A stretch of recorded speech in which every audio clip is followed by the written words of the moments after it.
گوهند پارتیزان بني گوهند پیروجوان من غير كذا عرض عزمان يا كردستانيان جهنمان من غير كذا عرض عزمان يا كردستانيان جهنمان گل الهوا سبین داره مریم دونه سبین داره. Buenas tardes a todas y a todos. Vengo aquí a dar una charla sobre un estudio que hicimos las compañeras en el colectivo Rojava Azadi sobre la lucha de las mujeres kurdas. Quiero decir que para todos los que quieran profundizar un poquito más en la lucha de las mujeres, tenemos en nuestro blog, que lo podéis ver ahí, rojavaazadimadrid.wordpress.com, hay una pestaña en exclusiva donde hay traducciones de artículos que hablan exclusivamente de esto sobre la lucha de las mujeres, ¿no? La charla consiste básicamente en dos partes, una primera parte cronológica histórica, que va un poco pues, desde los años 80 con las primeras organizaciones de mujeres a raíz del nacimiento del PKK, y acabamos con la actualidad, y luego una segunda parte más de teorías o principios que el concreto, lo que es el KJA, que es el movimiento de mujeres libres del Kurdistán, de Bakur. Bueno, un poco hablar de los principios que ellas tienen y de la lucha que están llevando. Situamos todos más o menos un poco Kurdistán, ¿dónde está? ¿Puedo referirme a ellas como Bakur, Bashur? Vale. Kurdistán, para así hacer una pequeña introducción, Kurdistán es un territorio que se encontraría entre 4 estados, un territorio que no es un país, una población de unos 40 millones de personas que no tienen un estado propio, porque durante el reparto de la zona de Oriente Medio durante la Primera Guerra Mundial, las grandes potencias decidieron que este pueblo de 40 millones de personas no iba a tener estado. Entonces, están repartidos entre los 4 estados que conocemos como Turquía, Irán, Irak y Siria. A Turquía, a la zona kurda la llamamos Bakur, a Siria Rojava, a Irán Rojelat y a Irak Bashur. Me voy a referir a ellos así porque no me gusta decir el Kurdistán turco, porque para ellos es ofensivo y así vamos cogiendo un poco de vocabulario. Entonces voy a empezar un poquito con la cronología de historia, voy a tratar de no enroscarme mucho en esto. Las primeras organizaciones, bueno, la historia de las mujeres kurdas, de la lucha de las mujeres kurdas viene mucho más atrás. De hecho, estamos traduciendo un artículo que habla de las primeras guerreras en los años 1600. Pero yo me voy a remontar a las primeras organizaciones autónomas que nacen en el año 87 a raíz de la creación del PKK. Cuando nace el PKK, en el año 84, con formación de guerrilla para luchar contra lo que es la dictadura turca, solamente existía un 1% de mujeres dentro de la guerrilla kurda, esa guerrilla que sube a los montes de Zagros y que comete atentados contra la dictadura militar de Turquía. ¿Qué ocurre? Que durante los años 90, después de que muchos hombres hayan emigrado a las montañas, haya habido encarcelamientos, torturas y un sinfín de masacres contra el pueblo kurdo, igual que ocurrió con el pueblo armenio durante el periodo que va entre guerras, las mujeres son las protagonistas de los que se llamarían las luchas del Serhildán, que es básicamente, podríamos asemejarlo a las intifadas palestinas. Son unas fuertes luchas que hay al principio de los años 90, porque la represión durante los años 80 fue bárbara contra este pueblo. Y entonces estas mujeres agotadas toman las armas, toman el poder y se enfrentan contra la policía turca. Hay 20 mártires mujeres en estas primeras manifestaciones, luchas kurdas en Turquía. Y después de la represión, de los encarcelamientos, el aumento de las guerrilleras en las filas del PKK se eleva de un 1 a un 15 a un 20%. Estamos hablando que, bueno, una cifra bastante elevada, ¿no? ¿Por qué sucede la participación femenina? Pues, por un lado está la teoría. Abdullah Öcalan, bueno, son 9 los creadores del PKK, entre los cuales 2 son mujeres. Una de ellas es Sakine Jansi, de la cual vamos a hablar un poco más adelante.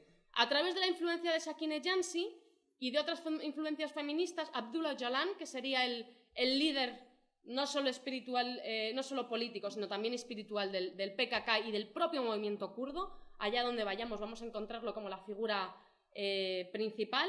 empieza a hacer un análisis feminista y a incluir el feminismo dentro de la propia lucha del PKK, como una de sus raíces. El subir a las montañas supone la sociabilización de conocimientos y de libertad de la autoorganización del PKK. Las mujeres comienzan a autoorganizarse. Luego hay una práctica. La práctica es la presión social dentro de los propios grupos tribales y feudales kurdos. Los kurdos se han organizado por tribus toda la vida. Dentro de esas tribus, como existen prácticamente todo el planeta, son patriarcales, o sea, es el pater el que organiza la tribu. Hay una presión social y un sexismo estructural muy fuerte. Luego, por otro lado, está la presión de clase y nación. Dentro de los 4 estados, pero concretamente en Turquía, que sería en Turquía hay unos 20 millones de kurdos, estamos hablando de que más de un tercio del territorio supuestamente es Kurdistán. Hay una gran presión por parte de ser de clase y nación. Los kurdos, por supuesto, son la clase más baja. Son la clase trabajadora, la clase que no se educa, la clase que trabaja en el campo o que tiene que ser esforzadamente desplazada a las ciudades para trabajar en las fábricas. Torturas, detenciones y prohibiciones. Se comienza a llenar las cárceles. De hecho, la mayoría de los kurdos te dicen que el PKK no nace en las montañas. El PKK nace en las cárceles de Turquía. Las torturas y las detenciones son tan masivas y tan brutales que, lógicamente, lo único que pueden hacer es resistir y vengarse. Y al final funciona así, ¿no? Es la ley de si tú los masacras, lógicamente ellos van a querer responder, que es básicamente lo que está ocurriendo ahora en la actualidad. Lógicamente, como cualquier cosa que tenga que ver con Kurdistán, porque Turquía es una patria, una lengua, una nación y un todo, la primera unión de mujeres patrióticas del Kurdistán nace en Alemania. Alemania es uno de los grandes países con una de las mayores diásporas kurdas. Alemania y Eslovenia en el caso de Europa, pero también hablamos de Australia, Estados Unidos, Canadá, Chile. Durante los años 90 vamos a diferenciar por Bashur y Rojava, crean sus primeras organizaciones de mujeres de las luchas clandestinas contra el régimen de Baath. Si reconocemos un poco la lucha de lo que fue los regímenes de Baath en estos lugares, básicamente era una idea panarabista, socialista, de unificación de Oriente Medio, lógicamente los kurdos o cualquier otra etnia, como podrían ser los asirios, no estaban dentro de sus planes. Logran las victorias a nivel político, pero cuando llega el momento de darles autonomía, se lavan las manos. En el año 1996 se crea el primer ejército femenino de lo que sería Bashur, Irak, que es conocido como el ejército de los Peshmerga.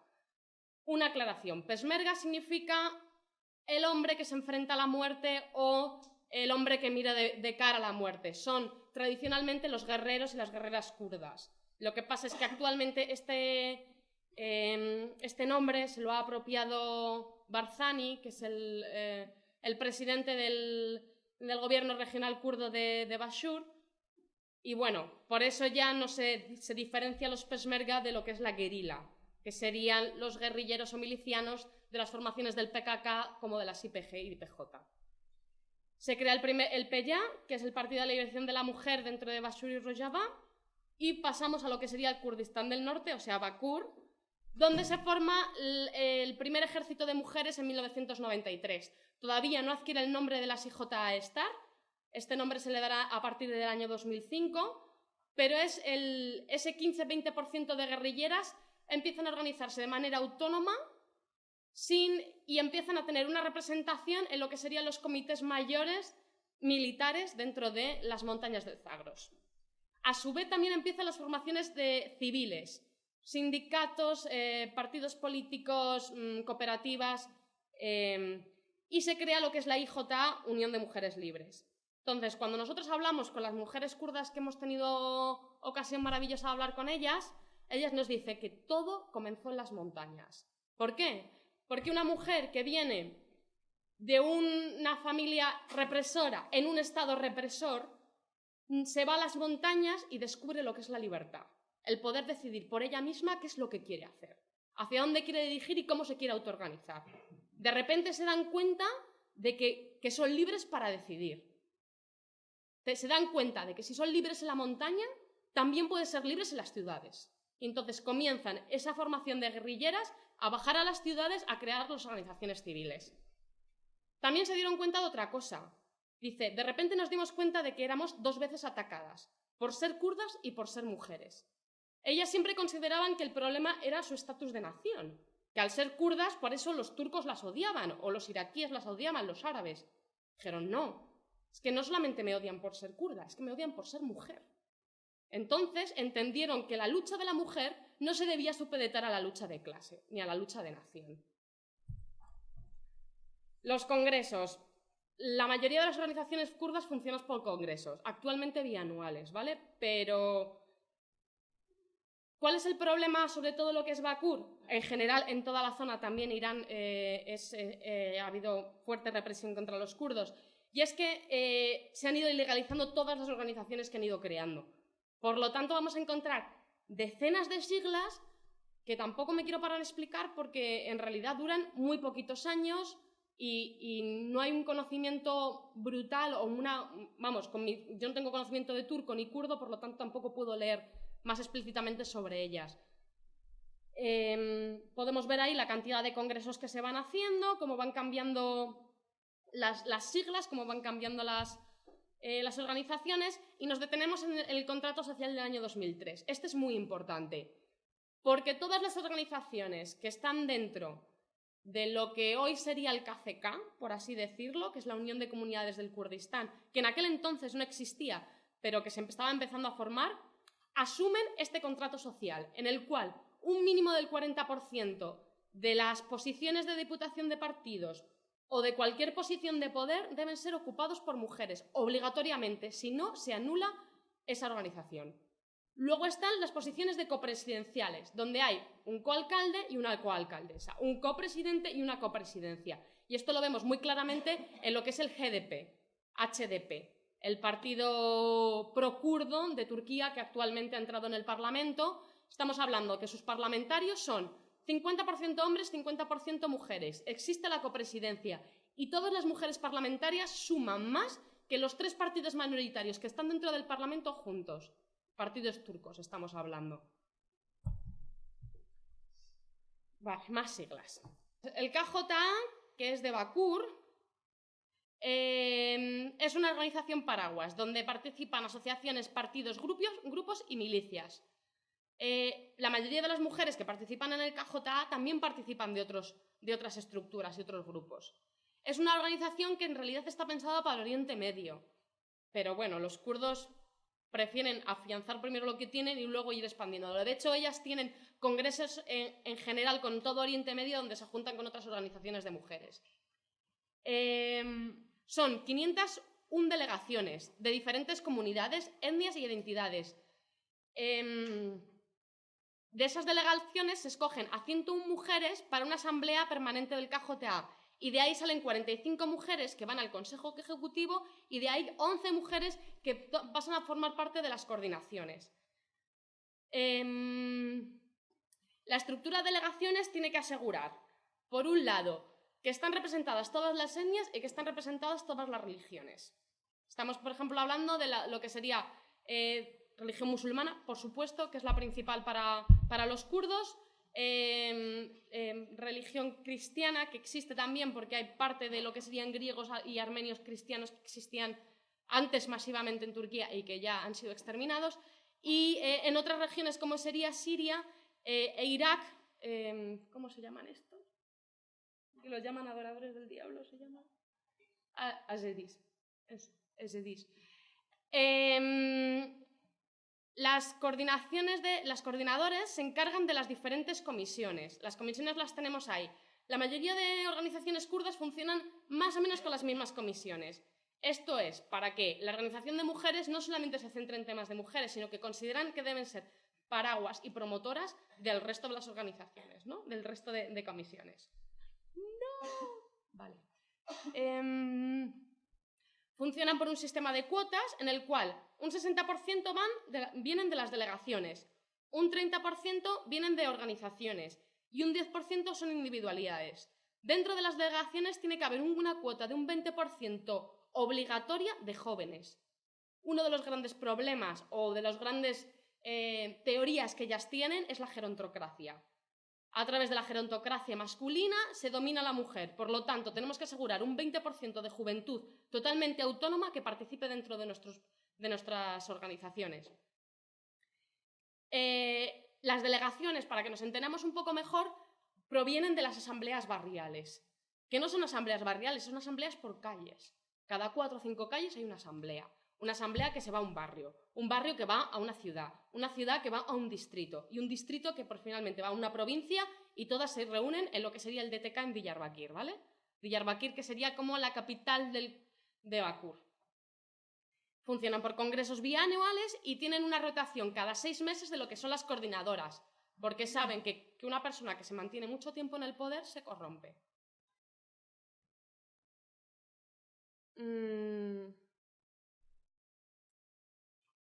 Las coordinadoras no viven en un lugar fijo, sino que se mueven según las necesidades de las comisiones, por lo tanto, a veces cuesta cogerlas. Se supone que pretenden tener un espacio de las KJA, por cada asamblea barrial tiene que haber un espacio también para las KJA, que se dedique y que tome voz y partido para las mujeres. Esto no quiere decir nos separamos y no trabajamos con los hombres, quiere decir las mujeres necesitamos un espacio propio para poder hacerlo. Entonces el proyecto es un poco ese. Vas a una ciudad, funciona mejor. Vas a otra ciudad y no hay asamblea o no hay comisión de las KJA. O sea, esto estamos hablando de que en realidad este modelo se lleva aplicando, digamos que 2 años. O sea, que viene de una lucha mucho más atrás, pero que actualmente es como algo que están probando. Otra de las cuestiones importantes es la coordinación durante la guerra. Ellas consideran que las grandes violaciones y feminicidios que hay a las mujeres se dejan pasar durante las guerras por falta de tiempo, recursos, etc. Entonces, ellas lo que pretenden es que durante la guerra que está ocurriendo, tanto en Bakur como en Rojava, las mujeres puedan denunciar los feminicidios que se cometen contra ellas y se ponga remedio en el mismo momento. Luego, si hablamos un poco, por ejemplo, del sistema de justicia en Rojava, por ejemplo, un caso que es bastante conocido es el de una familia que denuncia a su hija por meterse en las IPJ, Unidades de Protección de las Mujeres. Al final, a través de las declaraciones, porque no son juicios punitivos, sino que son juicios de diálogo. Entonces, a través de hablar y hablar, terminan sacando a una de las hermanas pequeñas, que es que a esta chica la querían casar con un hombre 20 o 30 años mayor que ella. Al final el juicio se solventa, la familia aceptando que va a llevar un cursillo para entender que su hija es ella y solo ella la que tomará las decisiones en cuanto a su vida. Para que veamos un poco cómo funcionan las organizaciones de mujeres y en qué niveles, ¿no? Otra de las grandes organizaciones importantes serían las IJA-STAR y la Yekitiya-STAR, Unidades de Mujeres Libres. IJA-STAR, la mayoría de las organizaciones kurdas funcionan con 3 organizaciones. Una organización central de partido, vamos a poner por ejemplo caso PKK, PKK es la parte política, HPG es la parte militar mixta y IJA-STAR es la parte militar de mujeres, única y exclusivamente. A su vez, las IJA-STAR tienen la Yekitiya-STAR, que sería la parte civil de esa parte militar de organización de mujeres, afiliada dentro del PKK. Aunque su rango de actuación fue en Rojava, entre otras cosas porque los grandes campos de entrenamiento del PKK durante los años 90 fueron allí. Más que nada porque eran bastante más permisivos que los gobiernos de Irán y de Turquía. Entonces, aquí tenemos un poco la cronología que hemos ido pudiendo sacar de lo que fueron las IJA-STAR. No me quiero meter mucho más a fondo y ya nos pasamos con las IPJ. Se forman en 2012, cuando se declara la autonomía en Rojava, con la revolución siria. Aquí pongo 35%, pero yo creo que ahora mismo son más las combatientes, más de un 35%, a lo mejor estamos hablando de casi el 50% de las fuerzas efectivas militares son mujeres. Voluntarias de 18 a 40 es un poco falacia, porque en realidad hay mujeres que desde los 16 años, 14, 15, empiezan a combatir. Están compuestas por las IJA-STAR, milicianas del PKK, pesmergas del Bashur y otras organizaciones individuales y nacionales. Tienen un fuerte sentimiento internacionalista, de hecho, hay mucha mujer internacionalista, mucha brigada internacionalista mujer, que no sale porque es árabe, o es asiria, o es de otra etnia de la región de Oriente Medio. Vamos, que no es canadiense y rubita, y entonces por eso la fotito no queda tan bien y no salen tan a la luz, ¿no? Pero también hay un montón de mujeres brigadistas internacionales apoyando allí a las IPJ. Tienen un profundo respeto por sus mártires. Vayas a donde vayas a Kurdistán, las paredes están llenas de las fotos de los mártires y no las van a olvidar jamás. Tienen una memoria colectiva e histórica increíble, que ya quisiéramos muchas mujeres europeas tenerla. Actualmente, esta formación de IPJ ha hecho que otros grupos de milicianas, por ejemplo, las IBS, que son de las milicias de Sidis, hayan creado y formado sus propias organizaciones y cuerpos militares de mujeres. También dentro de las SDF, que son las fuerzas de defensa sirias, y lo que serían las IGDK, que ahora mismo son las IPS JIN, que son dentro de Bakur y son las fuerzas de autodefensa juveniles en Bakur contra el Estado turco.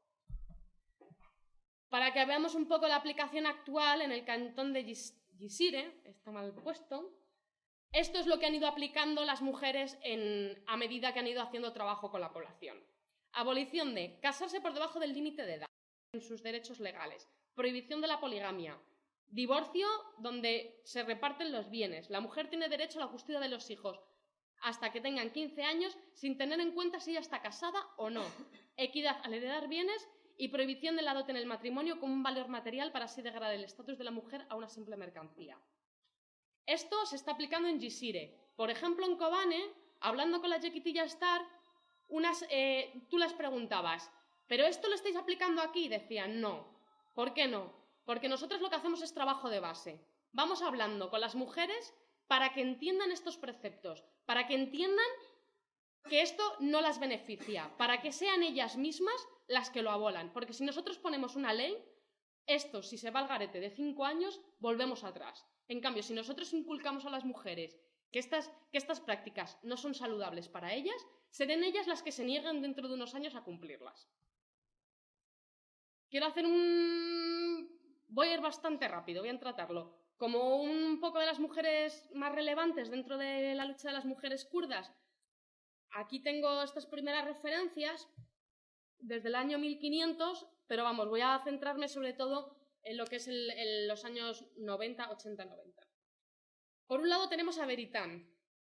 Esta mujer fue una mujer de gran carácter, una mujer kurda de gran carácter, que se unió a las filas del PKK, se fue a las montañas a combatir y tenía tanto carácter y era tan carismática que en una redada que hicieron los Peshmerga cuando estaban enfrentados al PKK y que de alguna manera todavía lo están, le dijeron, si quieres venir con nosotros te haremos princesa kurda, te daremos todos los bienes que tú quieras, todas las riquezas, serás una líder.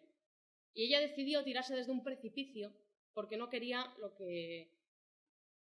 de alguna manera doblegarse a las ideas que ella tenía, que eran las ideas libertarias del PKK.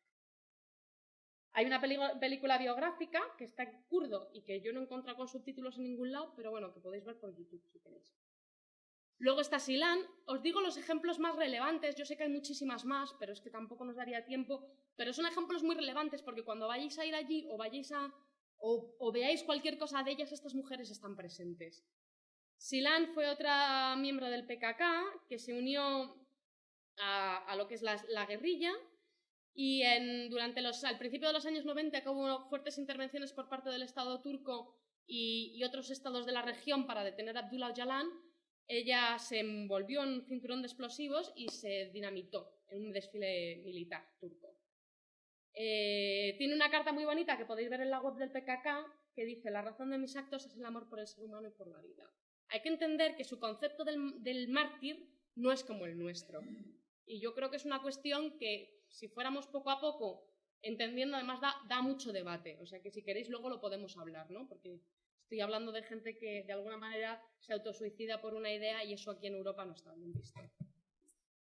Tenemos a Leila Kashim, ella es de Bashur, se une a los Failenkur, que fue un grupo que luchó contra el régimen de Baath en Bagdad.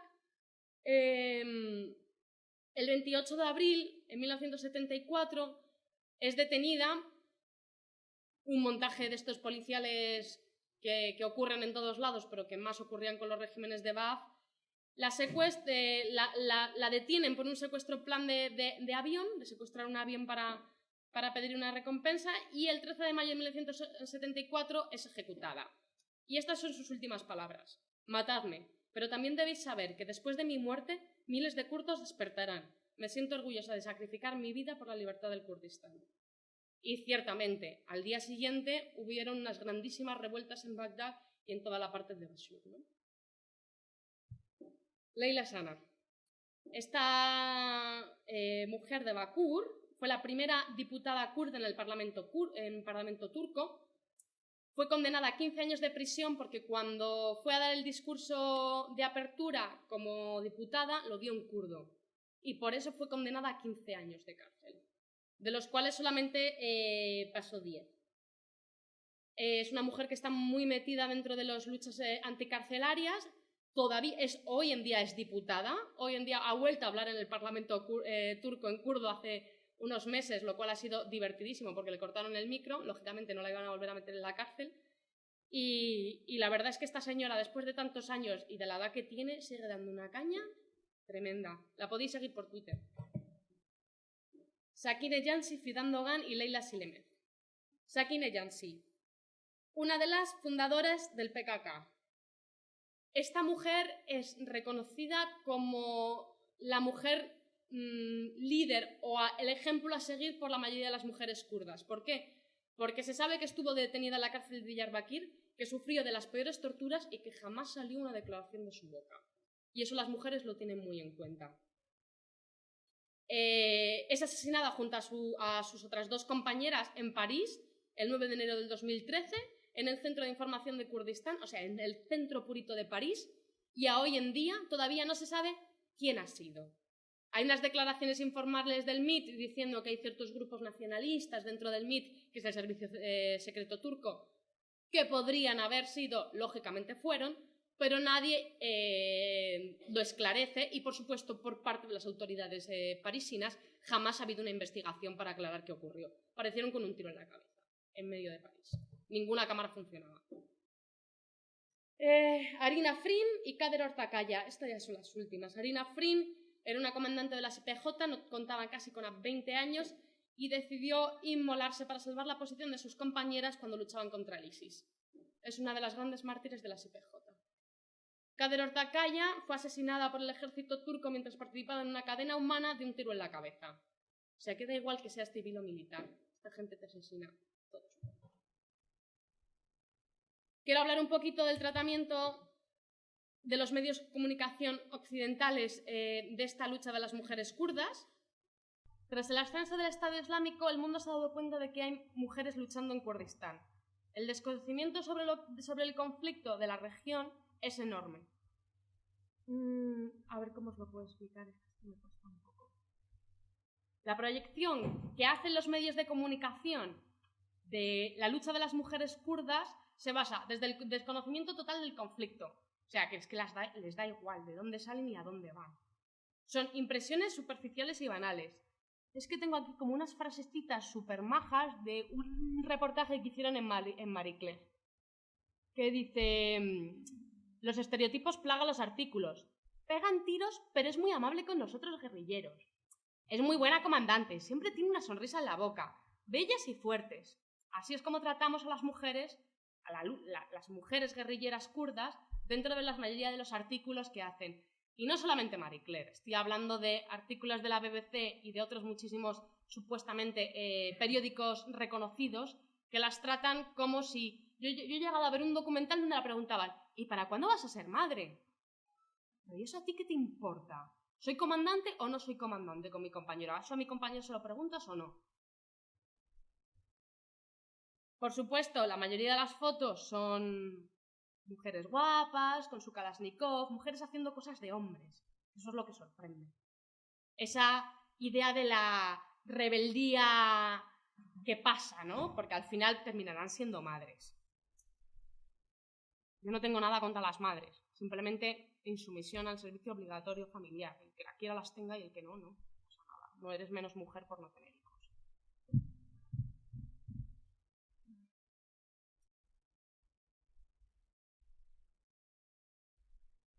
En fin, sensacionalismo, sexismo, basan en el anecdotario, esta anécdota que se repite constantemente de que la gente del Estado Islámico, si es matado por una mujer, no pueden entrar en el cielo, etc., que supongo que será una cuestión real, pero que eso no supone más allá que la propia anécdota. Es que eso no las da más poder, no las concierne más poder, de hecho las pone en un peligro mayor, porque lógicamente las odian por haber cogido un arma y poder enfrentarse a ellos.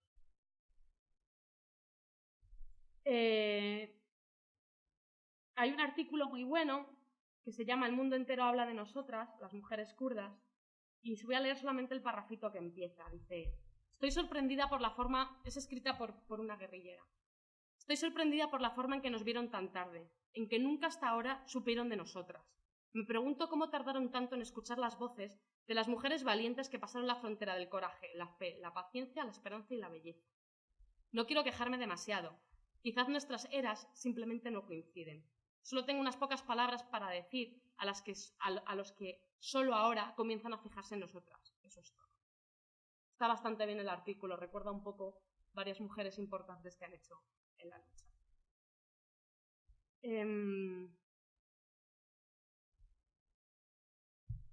Bueno, esto que veis ahí es una línea de ropa que he sacado de H&M, ¿eh? Una línea de ropa que he sacado de H&M.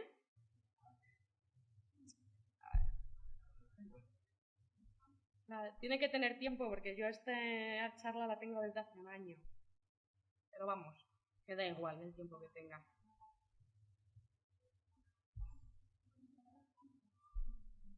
Vale. Voy hablando un poquito de los principios, ¿vale? La mayoría de los principios nacen un poco con la teoría de Abdullah Öcalan. Abdullah Öcalan, cuando es encerrado en 1999, es secuestrado y encerrado en la cárcel israelí, empieza a leer abundante teoría de la mujer. No quiero llamarlo feminismo porque ellas nunca se han considerado feministas, luego hablaremos de esto. Dentro de sus defensas, que son 5 tomos, donde habla un poco de todo, el confederalismo democrático, la lucha de la mujer, se recogen una cantidad de unos pequeños textos que han recogido compañeros del KNK de Bruselas y que están traducidos al castellano, que los podéis ver allí en el fanzine. Y bueno, vamos a hablar un poquito de los principios, ¿no? Uno de los primeros principios que ellas tienen, que nacen hace un poco sobre la teoría de Öcalan, pero que es, por supuesto, desarrollada por el resto de mujeres, es el principio de que la sociedad no puede ser libre si las mujeres no son libres. No se puede someter la lucha de la liberación de la mujer al resto de las luchas. Tienen que ser paralelas. Y esto es una cosa que ellas tienen muy claras, porque siempre se las ha querido supeditar a la lucha de clase y nación. Y ellas entienden que si las mujeres no son libres, la sociedad no es libre. Por lo tanto, primero hay que liberar a la mujer para luego poder liberar a la sociedad. Ese es el camino. Porque la mujer es la primera colonia, la más oprimida, y por lo tanto la primera que debe ser liberada de la dominación masculina, representada en gran medida por la figura del Estado. Öcalan, que es un antropólogo, bueno, no es un antropólogo, pero le encanta la antropología y lee un montón, lee sobre las sociedades neolíticas matrifocales. Él está convencido de que en la región de Oriente Medio, antes del nacimiento del patriarcado, existían las sociedades matrifocales neolíticas, donde la mujer organizaba pero no mandaba. Según la teoría de Öcalan, las mujeres tienen más capacidad colectivizadora y por lo tanto más capacidad democratizadora. O sea, están más capacitados para organizar. Las mujeres están oprimidas, pero tienen una memoria colectiva. Esa memoria colectiva se trata de destruir por el hombre a través del feminicidio.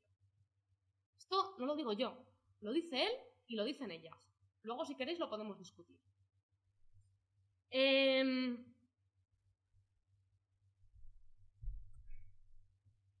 La mujer, como primera nación colonizada del hombre,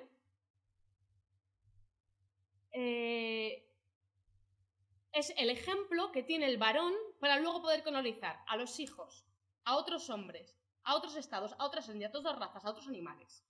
O sea que la mujer le da al hombre pie a poder ser el dueño y señor del resto de los seres vivientes del planeta.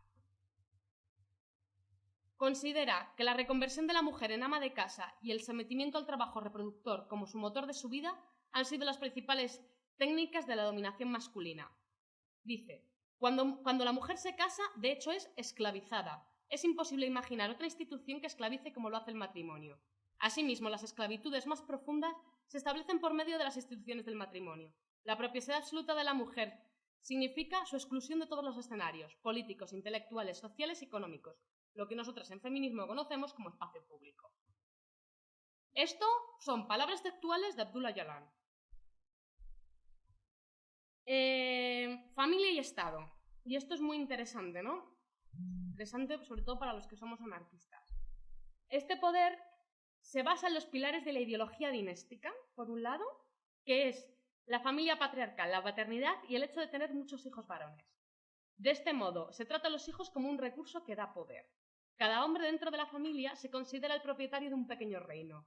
Es importante también analizar a la familia como una institución ideológica.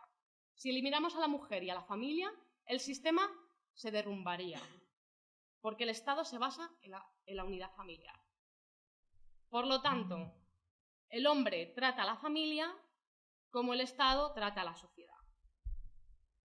El Estado y los centros de poder entregan al hombre padre una copia de su propia autoridad. Haciendo que el trabajo de la mujer sea la fuente de beneficio más importante del sistema capitalista, siendo gratuito. Por lo tanto, ellas tienen muy claro, el Estado es el principal actor de dominación de la sociedad. La mujer jamás será libre con un Estado. Si la mujer no es libre, la sociedad no es libre. Por lo tanto, hay que destruir el Estado. Y esto ellas lo tienen clarísimo. Entienden también que no es solo liberar a la mujer, sino también liberar al hombre.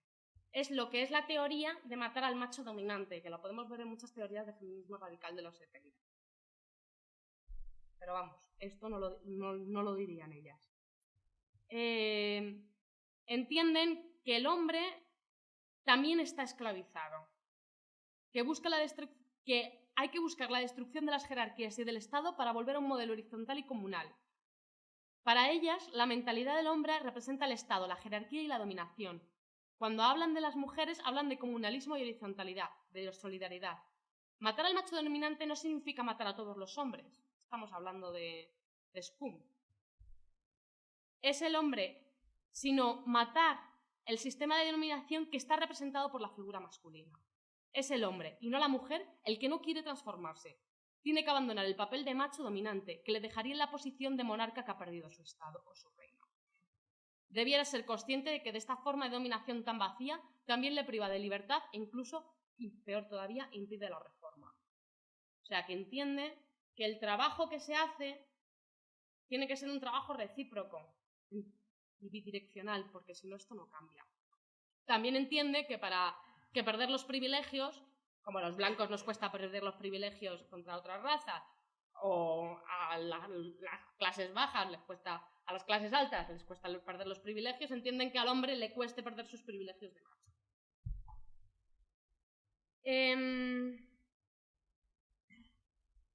Principios de la lucha. Si no, no me estoy saltando nada. Esto todo lo que estoy hablando es un resumen de Liberando la Vida, que son los textos de Öcalan y de las conversaciones que he tenido yo con las mujeres del KJA y de la Academia de Genealogy de Diyarbakir. ¿Vale? O sea, como que no me estoy inventando nada, ¿vale? Los principios en sus espacios de lucha son los siguientes. La autodefensa. Consideran que la autodefensa no es solamente la parte militar, no es solamente la lucha contra el ISIS o la lucha contra los militares turcos, ¿no? Sino que todas las partes son autodefensa. Educar es autodefensa. Saber sobre salud es autodefensa. Y entienden que la autodefensa, su concepto de autodefensa es Todo ser vivo tiene mecanismo de autodefensa. Por lo tanto, ¿por qué vamos a dejar los seres humanos la autodefensa en manos de otros seres humanos? Una planta segregará lo que sea. Un gato atacará. Todos los seres humanos, todos los seres vivos tienen mecanismos. Y nosotros los humanos delegamos esos mecanismos de autodefensa en otros. Esto es la parte que ellas entienden como autodefensa. Y aplica en todos los aspectos de la vida, no solamente en el hecho de coger una Kalashnikov. Entienden que son necesarios los espacios de lucha no mixtos, porque es muy agotador hacerte valer constantemente los grupos mixtos. Por lo tanto, entienden que primero se autoorganizan entre ellas y que luego, con las decisiones entre ellas tomadas, que van a ser mucho más rápidas y mucho más eficaces, pasan esas decisiones a los grupos mixtos, donde, debido al contrato del 2003, tienen que asumir que esas decisiones son válidas. Entienden que tiene que haber una coordinación entre las 4 partes del Kurdistán, pero en ningún caso una imposición. En Rojava, en Rojelat y en Basur se organizarán como quieren. Eso sí, estamos ahí para defendernos entre todas cuando algo ocurra. Tienen fuertes críticas al feminismo. No son feministas. O sea, no les gusta esa palabra. Porque ellas llevan luchando por las mujeres muchísimo antes de que les llegara la palabra feminismo. Y consideran que el feminismo es una teoría europea y occidental. Y ellas no la quieren asumir. Esto también mucho debate a la coalición. Luego podemos hablarlo si queréis. Y tienen no solamente, de alguna manera, críticas al feminismo institucional que están basadas en las feministas institucionales durante los años 90 las llegaban y las decían: es que estáis formando un ejército de guerrilleras mujeres, es que estáis haciendo lo mismo que los hombres, es que vais a transformaros en hombres, es que vosotras, es que eso no se puede hacer. O pensar que a través de las reformas de las leyes las mujeres ya hemos alcanzado la igualdad. Ellas realmente piensan que nosotras las europeas estamos mucho más oprimidas porque nos hemos creído la mentira del patriarcado occidental, que nos ha permitido trabajar fuera y dentro de casa. Luego tienen críticas al feminismo radical. ¿Por qué? Porque su líder es Abdullah Öcalan. Y claro, para una feminista radical, que es líder de la lucha de las mujeres, sea un hombre, eso no tiene pies ni cabeza. Entonces, las críticas al feminismo son fuertes. Y no las llamemos feministas, por favor, las molesta. A la mayoría de ellas las molesta. Tienen también muchas críticas a la modernidad capitalista. Hay un documental muy bueno que se llama Day of Syria, donde las chicas se cuenta cómo es un día en las IPJ en uno de los enclaves, ¿no?, de Rojava, y ellas le dicen, o sea, una de las intervenciones, ella diciendo: daos cuenta, despertad, porque los europeos consideramos que a través de la modernidad capitalista hemos alcanzado el culmen del conocimiento, la ciencia, la sabiduría, la felicidad, y que hemos cubierto todas las necesidades posibles y reales, cuando lo que hemos perdido es el comunalismo, la horizontalidad, el poder hablar con tu vecino, el poder autosolucionar tus cosas sin que tengas que acudir a un médico, a un policía, O sea, tienen fuertes críticas a lo que es la modernidad capitalista. En el tema de religión, asumen que las religiones son lo que son, que en el caso de Mahoma y Cristo eran revolucionarios, que luego los estados y el capital y los imperios han tergiversado la historia de estos dos profetas y que han caído en manos de gente con intereses de poder, pero asumen que la religión es una parte esencial del pueblo kurdo, como es de otros muchos lugares. Entonces no van a rechazar en ningún caso su parte religiosa. De hecho, tienen una fuerte confianza y relaciones con feministas islámicas. Y esto choca también, nos choca a nosotras, a las europeas, pero es así. Y luego la parte LGTB, de la cual yo no estoy nada de acuerdo, pero la realidad es que considera la homosexualidad, lo digo ya porque me lo vais a preguntar, considera la homosexualidad un desvío capitalista. Entonces, es cierto que el HDP, el Partido Pro-Kurdo en Bakur, es el primer partido político que habla con grupos LGTB dentro de Turquía. Tratan de apoyarse y de mantener diálogo, pero la realidad es que la mayoría de la sociedad, o de las mujeres con las que yo he hablado que están dentro de estos colectivos, consideran que la homosexualidad es un producto del capitalismo. luego lo podemos discutir, pero es que, o sea, no todas. O sea, cuando hablo de esto, hablo desde la versión que a mí me han dado las KJA, las Yequitilla Star, las de Genealogy, o sea, luego hablarás con una persona en concreto y a lo mejor esa persona es homosexual y te lo dice, pero en general no. Última parte así, Genealogy, que es la ciencia de las mujeres, es muy interesante porque es una ciencia que también crea Abdullah Öcalan, que es la ciencia de la vida o la ciencia de la mujer, y parte desde los principios de que las ciencias están vistas desde un punto de vista patriarcal, lo que son las ciencias modernas, ¿no? Por ejemplo, las ciencias positivistas, que son las ciencias bases de nuestra cultura occidental, hacen esa distinción entre sujeto y objeto. Sujeto, hombre; objeto, mujer; sujeto, Estado; objeto, sociedad. De hecho, hay uno de los, Francis Bacon, que me imagino que todos los hemos estudiado, este filósofo tan majete, hacía comparaciones tal como que el conocimiento es poder, que la relación del conocimiento entre la naturaleza y el espíritu humano debía basarse en una relación de dominación, como es el matrimonio. Y, bueno, desde su perspectiva, la razón era masculina mientras que la naturaleza era femenina. Entonces, ellas lo que quieren hacer es desintegrar todas las ciencias modernas y reinterpretarlas desde el punto de vista de la mujer. Porque las ciencias de las que nos basamos hoy en día son patriarcales, por lo tanto no válidas. Ellas tienen varias academias, pero la academia más importante está en Diyarbakir. Es un lugar estupendo. Yo, si alguna vez vais, os recomiendo que os paséis por allí porque son súper agradables, os van a invitar a un chai y tenéis que ir con un traductor y podéis hablar con ellas porque es un lugar donde las mujeres reinventan la ciencia y la historia. Hay un artículo muy bueno que dice ¿por qué Genealogy?, que podéis leeroslo y os va a hacer un resumen muchísimo mejor de lo que lo estoy haciendo yo, ¿vale? Y bueno, pues esto decía, el grado de transformación posible en la sociedad está determinado por el grado de transformación que consigan las mujeres. Y ese es el principio de Genealogy que declaró Abdullah Öcalan.